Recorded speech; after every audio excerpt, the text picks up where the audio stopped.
अब मैं आपको बताता हूं इस नेगोशिएशन को लेकर के जो इस्लामाबाद में बातचीत हुई, इस पर दोनों के क्या रुख हैं, क्योंकि हम एक दूसरे पर आरोप लगा रहे हैं कि ये जो है बातचीत नहीं चाहते थे या सुलह नहीं चाहते थे, इसीलिए इन्होंने गैर वाजिब शर्तें रखी। दोनों पक्ष एक दूसरे पर आरोप लगा रहे हैं। अमेरिका के राष्ट्रपति मसूद पेजेश्कियान ने अमेरिका को सलाह दी है कि वो अपना तानाशाही रवैया छोड़े, ईरान के अधिकारों को, उसके राइट्स को माने, और अगर वो ऐसा करता है तो इस सारी झंझट का समाधान खुद ब खुद मिल जाएगा। ईरान के विदेश मंत्री जो अरागची साहब हैं, उन्होंने कहा कि अमेरिका इस कॉन्फ्लिक्ट को खत्म करना ही नहीं चाहता, उसके मन में कोई सद्भावना नहीं है।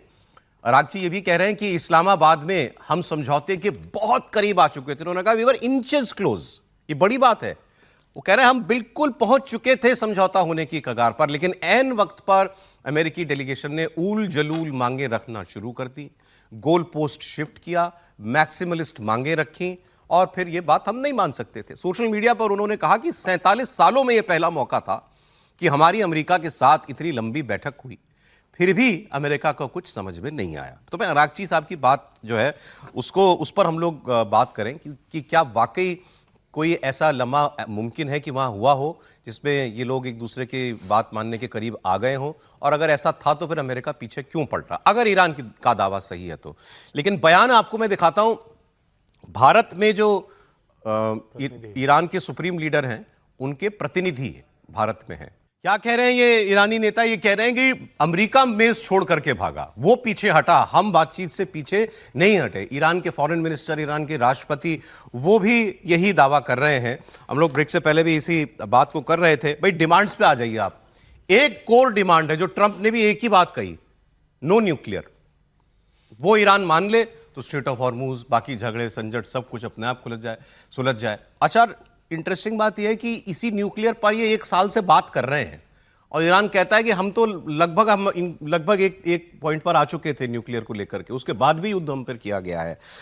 ये जो दावा ईरान का है, ये कितना सही लगता है आपको कि अमेरिका ने गैर वाजिब मांगे रखी होंगी? देखिए, गैर वाजिब मांगे दोनों तरफ से रखी गई हैं, और दोनों का अगर पढ़ें तो दोनों की गैर वाजिब मांगे लग रही हैं। लेकिन सबसे इंपॉर्टेंट यहाँ पे है कि आप जो समझना चाह रहे हैं कि अमेरिका का रुख क्या है, ईरान का रुख क्या है, वो इतना सिंपल नहीं है। एक अंडर करंट भी इनके आपस में चल रहा है। लेकिन इंपॉर्टेंट यह है कि ईरान इस समय समझ गया है कि स्ट्रेट ऑफ हॉर्मुज ही इस समय उसका न्यूक्लियर वेपन है, और उसको वो पूरा वेपनाइज कर रहा है।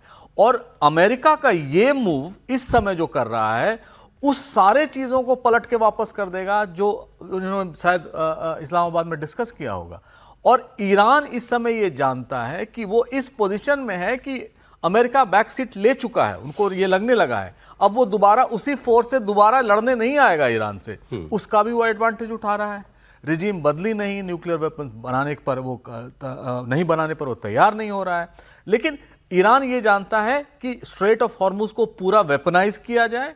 न्यूक्लियर वेपन अगर बनाना है तो अमेरिका बनाने नहीं देगा, पहले भी नहीं ट्रंप साहब ने मना किया था। लेकिन जो एनपीटी के तहत जितना अलाउड है 3.67% एनरिच्ड यूरेनियम बनाना, वो कम से कम कर दे, और अमेरिका बिल्कुल नहीं चाहता है।